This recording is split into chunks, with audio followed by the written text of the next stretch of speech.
Hello YouTube, Sam here from youtube.com/onlivegamer for the new Boston, and in this tutorial we're going to be talking about changing the values of the car that is selected.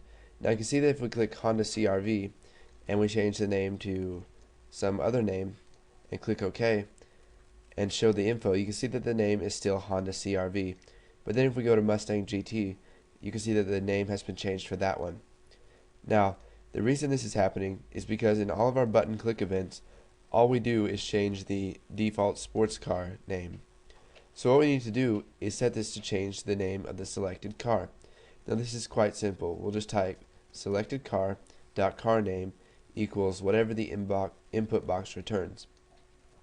Now let's go ahead and help the user out a bit. So we'll just add a new line here. So environment.newLine. And then we'll go ahead and tell them what the old name is. So we'll just type old name, and then we'll add the old name of the car. So we will type selectedCar.carName.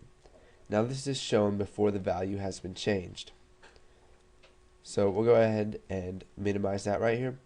And you can see that I've done that for each of the other buttons. So selectedCar.color, and then I showed them the old color and then have them input it, and it will change it for the selected car. Now if we go to get power to weight ratio, you can see that I have commented this out because the selected car may or may not be a sports car, and if it's not a sports car, then we get an error for the get power to weight ratio.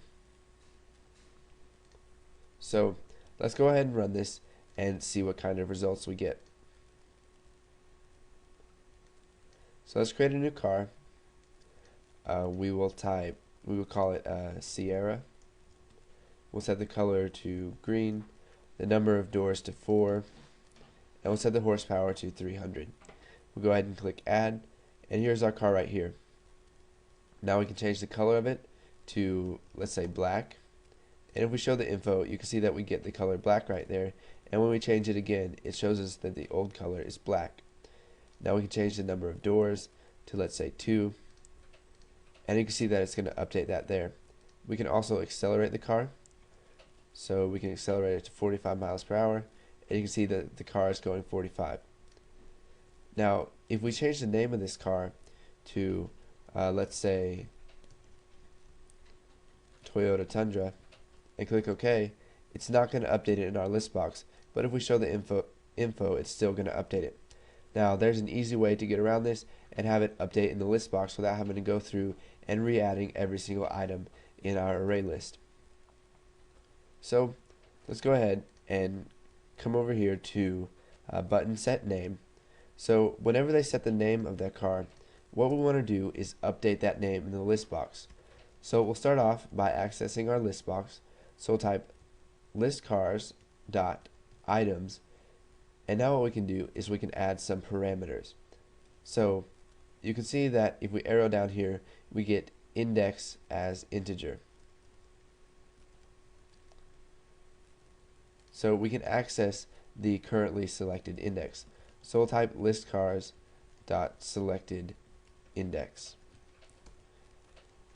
and then we'll go ahead and set that equal to whatever the new name is. So we'll just type selectedCar.carName. So by the time we're setting this new value, it has already been changed by using the input box. So let's go ahead and run this and see what kind of results we get. So we won't make another car, we'll just use one that's already existent. So let's go ahead and change the name of the Mustang. So we'll change it to Camaro SS. We'll go ahead and click OK, and you can see that it updates the name in our list box, and it updates the name whenever we show the info. So go ahead and add this code in for each one of your click events, and once you've done that, go ahead and move on to the next tutorial, and thanks for watching.